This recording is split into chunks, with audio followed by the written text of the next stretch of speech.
নমস্কার বন্ধুরা, আজ আমি আপনাদের বাসি ভাত দিয়ে দারুণ টেস্টি এক মুখরোচক খাবার তৈরি করে দেখাবো। তার জন্য এখানে আমি কিছুটা পরিমাণ বাসি ভাত নিয়ে নিয়েছি। এখন এই বাসি ভাতটা প্রথমে একটা মিক্সিং জারে দিয়ে সুন্দর করে পেস্ট করে নেব। মিক্সিং জারে বাসি ভাতগুলো নিয়ে নিয়েছি, আর যে পরিমাণ ভাত সেই পরিমাণে জল দিয়ে দিয়েছি। এখন সুন্দর করে আমি এটা পেস্ট করে নেব। এখানে ভাতগুলো আমার সুন্দর করে পেস্ট করে নেওয়া হয়ে গেছে। এখন এটাকে আমি একটা কড়াই দিয়ে প্রথমে একটু জাল করে নেব। জাল করে নেওয়ার জন্য এখানে আমি একটা কড়াইয়ের ভিতরে ভাতের পেস্টটি ঢেলে দিয়েছি। এখন মিক্সিং জারটা ধুয়ে আমি আরেকটু জল দিয়ে দিলাম একটু কালো জিরে, লঙ্কার গুঁড়ো, একটু গোলমরিচের গুঁড়ো। এটা একটু ঝাল ঝাল হলেই ভালো লাগবে।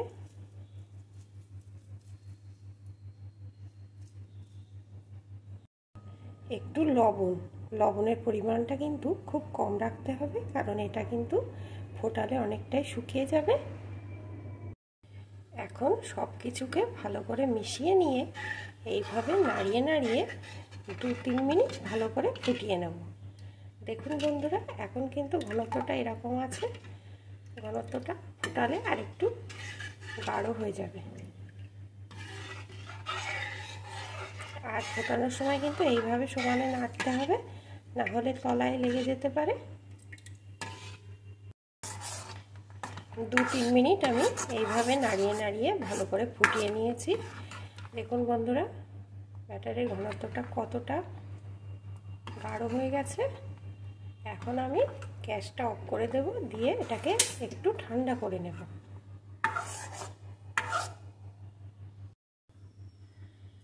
এদিকে আমি একটা থালা নিয়ে তাতে ভালো করে একটু সর্ষের তেল মাখিয়ে নিয়েছি। এখন আমি এটাকে একটু ঠান্ডা করে নিয়েছি। খুব বেশি ঠান্ডা করব না, কারণ বেশি ঠান্ডা হলে বেশি শক্ত হয়ে যাবে। একটু চামচে করে এইভাবে তুলে নেব, আর ওই থালার ভিতরে একটু একটু করে বসিয়ে দেব।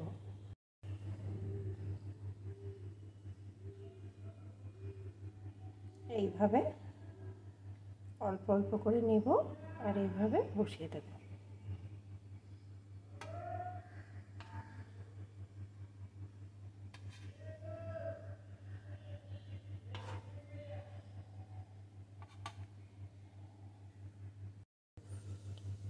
সবটুকুই আমি থালায় ছোট ছোট আকারে বসিয়ে দিয়েছি।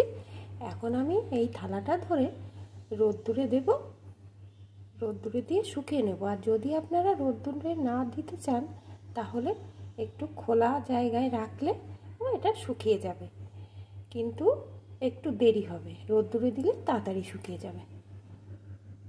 এখন আমি এগুলোকে শুকিয়ে নিয়ে তারপরে বন্ধুরা আপনাদের আবার ফিরে এসে দেখাচ্ছি। পাঁপড়গুলোকে শুকিয়ে নিয়ে আমি ফিরে এলাম বন্ধুরা। এখন আমি পাঁপড়গুলোকে তুলে ভেজে দেখিয়ে দিচ্ছি কতটা সুন্দর হচ্ছে। পাঁপড়গুলো ভাজার জন্য এখানে আমি পরিমাণ মতো সাদা তেল দিয়ে দিয়েছি। তেলটা গরম হয়ে গেছে।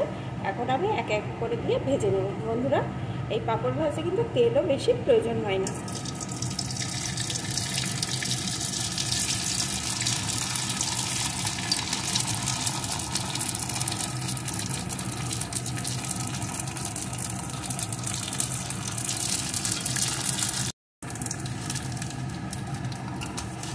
দেখুন বন্ধুরা কতটা সুন্দর হয়েছে। আর এগুলো কিন্তু খুবই মুখরোচক আর একদম মুচমুচে হয়।